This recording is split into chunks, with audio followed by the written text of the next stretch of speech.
Hi guys! Welcome to our thoughts!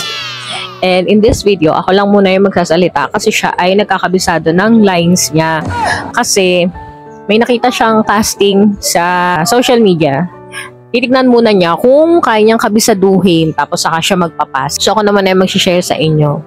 Ando na nga siya sa kabilang table tapos nagkakabisado na siya nung lines niya para dun sa acting reels na ipapasa niya. Kaya ang i-share ko lang sa inyo ay kung paano ako nag-move on noong mga time na ako ay sobrang broken hearted. Bago kasi naging kami, meron akong ilang linggo lang na ex. Then, hindi naman ako ginost, pero emotionally, dun sa relationship namin ay iniwan ako sa ere. Ang sabi lang naman niya ay hindi pa siya nakaka-move on sa ex niya. So, parang nakakainis lang kasi hindi ka pa pala nakaka-move on. Bakit ka pumasok sa isang relasyon, di ba? Pero kung ano man talaga yung totoo niyang dahilan, hindi na natin pinilit pa. Pero sa totoo lang, alam nyo, nung unang mga ilang araw ng pagkakabreak namin, tinanong ko pa siya, tinawagan ko pa. Sabi na natin, humabol tayo kasi ang akin lang naman is gusto kong maliwanagan kung may mali ba ako nagawa? Kung babalik at hindi naman na siya, okay lang. At least nalaman ko, kung meron ba sa aking mali, then balato mo na sa akin yon kung ano yung mga dapat kong i-improve sa sarili ko. Pero hindi na para makaawa ka pang bumalik yung tao, di ba? Alam mo naman, yung linyahan ng mga gustong-gusto na makipag-iwalay, sabihin, it's not you, it's me. Mga ganun eh. Hanggang sa, nagtanong ako kung may chance pa magkabalik ka, wala na daw. Eh di okay. Paano ngayon ako naka-move on? Kasi akala ko, okay na. Akala ko parang perfect na kasi biro mo, yung tao parang meron siya paninindigan. Out siya. Mukhang kaya niyang kaya niyang panindigan ka. Akala ko okay na.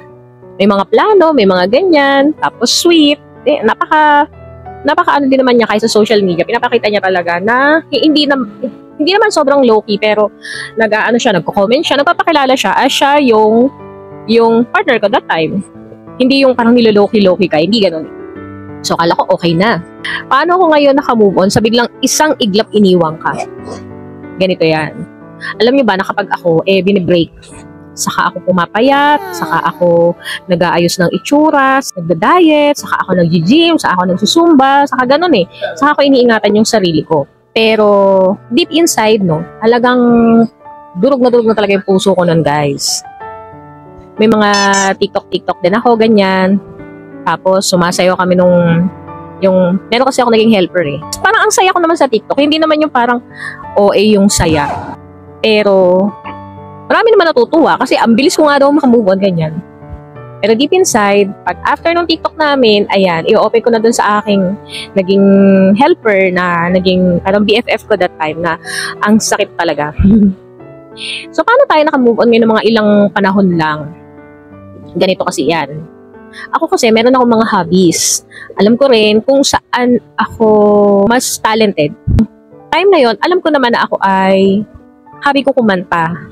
So, ginawa ko, nagkakakanta ako, nire-record ko yung sarili ko, ina-upload ko. Then, yung mga tao, pag nagla-like sila, nagko-comment sila sa mga kanta ko, doon ko ulit parang nagigain yung confidence ko na yung mga time na dinown ako ng taong yun. Bumabalik yung confidence mo kasi may mga taong nakaka-appreciate sa'yo. Hindi nga lang sa relationship, pero may mga nakakita pa rin ng worth mo. So akin, okay na yun eh. Parang enough na yun para makover yung pang-dump na ginawa sa'yo. So kasi kilala ko yung sarili ko. Saan ako mas mag-bloom. So siguro, kapag halimbawa kayo ay nasa process pa rin ng pag-move on, tapos parang hanggang ngayon, same person pa rin yung pinag-move onan ninyo. At parang tingin nyo dump nyo na. Alam nyo, wala na sa kanila yung problema. Nasa inyo na. Although valid naman yung mga nararamdaman ninyo. Mahirap naman kasing invalidate yan. Pero as long as kilala mo, halimbawa, ganito kasi yan eh. May sakit ka, kung alam mo kung ano yung gamot sa sakit mo, alam mo kung paano ka gagaling. Pero kung may sakit ka, tapos hindi mo alam kung ano yung mga nagtitrigger, kung ano yung mga pampagaling, kahit yung first aid, pag hindi mo kilala yung sarili mo na, sa ganito palang medicine, allergy, may allergy ka. So lalo ka lang, alam mo yun, kilalanin mo muna yung sarili mo, saan ka gagaling, saan ka mag-heal, gusto mo ba ng marami kang kausap o ayaw mo ng marami kang kausap? Gusto mo ba na mag-discover ng mga ganito kasi ito yung mga dito ka parang nagiging calm? E di, alam mo yun, ilugar mo na yung sarili mo kung saan ka makakakita ng tinatawag na healing, kung saan ka magkakaroon ng peace of mind. Sabi nga nila kasi minsan, yung pag-stay mo sa lugar kung saan ka nasaktan, hindi na kasi siya healing. Pag akala mo parang everyday masaya ka pa rin, hindi na kasi siya healing eh. Survival mode na lang yan. So, peke na talaga yan guys. Pero pag ikaw, nag-move ka, at iniwan mo yung area kung saan ka pasong-paso, yun talaga yung healing. So kung sa tingin mo, masyado kang parang naging kampante dito, and ito din naman yung nagpapaalala sa'yo dito sa taong iniwan ka o parang bigla ka na lang dinisrespect, nasa survival mode ka lang, mahirapan ka talagang mag-move on yan pag ganyan ka. Dapat iwan mo, itapon mo, tapos kilalanin mo ulit yung sarili mo. Ano ba yung, ano ka ba bago maging kayo? Dati ba, nag-aaral ka ng gitara kasi gustong-gusto mo ng gitara, ganon. Di ituloy mo, kasi bago naman naging kayo, meron ka ng passion na bigla lang naputol kasi dumating siya. Kasi naharang yung mga schedules mo, di ba? Baking, nag-aaral ka ba ng voice lesson, ng instrument, kung ano mga pinag-aaralan mo, nahinto siya kasi na-focus ka sa iba. Balikan mo kasi yun. Sa ganung paraan ako actually nakaka-move on. Kaya mga ilang panahon lang, mga 3 weeks lang, nagkaroon ako ng MK. Lahat ngayon ng mga parang memories ko doon sa aking ex, lahat ng mga pain ko, nakala ko, ito na talaga, tapos parang wala nang papalit. Bigla ko nakalimutan, bigla ko ngayon nasabi na, bakit ba? Ba't ko ba kasi iniiyakan yun? Oo nga naman, meron nga namang mas okay, merong mas good looking, merong mas talented, merong mas may sense kausap. Sorry ha, hindi ko naman kung mapapanood mo to, sorry ha. Pero, mas may sense. Hindi naman sa dinadakit. Pero reality, quote me kasi ng jokes mo siya kasi mas talented kasi siya. Hindi naman. Siguro kung ano man yung meron sa kanya ngayon, may tao makaka-appreciate din sa kanya. Pero akala ko kasi siya yung the best before. Pero ito nga yung si MK. Kung hindi ko inopen yung sarili ko at alam mo yun, pinili kong makarecover. Hindi ko piniling maghanap na naman ng iba.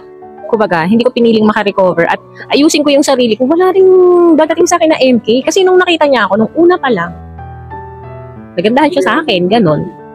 Diba? Nagandahan ka sa akin na nakita mo ako. Hindi niya dinideny yan. Kasi ganito yan, guys. Hindi ka naman magiging interesting sa ibang tao kung nakikita nila na, ay, iniingatan pa ba niya yung sarili niya. Pakita mo rin kasi sa tao, hindi man sa ex mo, ikaw, kaya mong i-pick yung sarili mo and i-rebuild yung sarili mo. Pero pag nakita nung tao na parang wasak pa yata to, parang hindi pa yata to okay. Kumbaga sa store, hindi ka pa nila papasukin. Kumbaga sa service, duda pa sila sa service mo kasi mukha pang nasa renovation ka pa. So ayusin mo kasi yung sarili mo. Ganyan. So kayo, na mga nag-move on kayo dyan, kaya nyo nang magbangon-bangon, ganyan, kahit maliliit, isang araw. Alam nyo, nakakatulong talaga yung kilala mo yung sarili mo. Kaya kapag nasa relationship ka na, huwag mong papatayin yung mga passion mo kasi yan yung magiging BFF mo just in case na iwan ka na ng lahat. Kaya nga sinasabi nila, love yourself. Kasi kapag mahal mo yung sarili mo, alam mo kung saan ka mag-heal. Kabisado mo yung anatomy ng pagkatao mo. Kung mahal mo talaga yung sarili mo. Hindi mo kasi alam kung ano yung gusto ko sa patay ka dyan. Hindi mo alam kung ano yung gusto mo sa buhay mo. Hindi mo alam kung saan ka expert. Ako po, ano ba naman yan? So, akala mo, yung nagbibigay sa'yo ng halaga, nagbibigay sa'yo ng kulay, yung taong yun, yung ex mo, maling-mali. So, yun lang guys, sa mga hindi maka-move on dyan, bago kayo pumasok sa isang relasyon, kilalanin nyo muna yung sarili ninyo. Huwag nyo nang habulin yung tao na sumira sa inyo kasi hindi papasok yung tamang tao sa inyo kung habol kayo ng habol dun sa mga tao na sumisira sa inyo. Huwag nyo na silang habulin. Hindi yun nakakatulong. At hindi yun nakakaganda. Hindi yun nakaka-healthy. Wag, kasi minsan ang tao sa umpisa yan, maaawa sa'yo. Ay, kawawa naman, nasaktan ko siya. Pero pag paulit-ulit mo na kasi siyang pinararamdam na siya yung taong nagpatumba sa'yo, minsan, hindi naman lahat. Pero minsan may mga exes tayo na pride nila yon. Huwag mo ibigay sa kanila yung pride na yon. Lalo na pag natitigan mo na hindi naman pala kagandahan o kagwapuhan yung mga ex ninyo. Huwag niyo ibigay sa kanila yung pride na sila yung taong bumasag lang sa confidence niyo. Huwag niyo ibigay. Huwag niyo ipahalata. Huwag niyo ipahalata.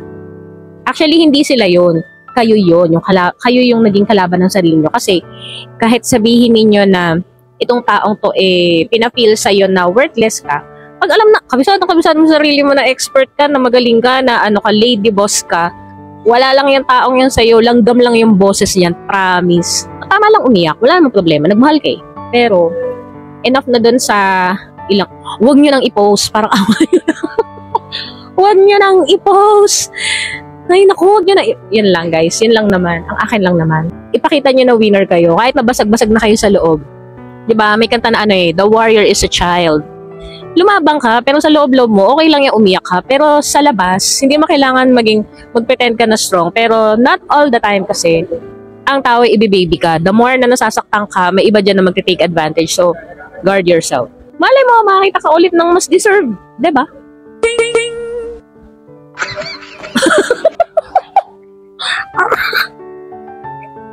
Ay, natanggal yung mga kuko.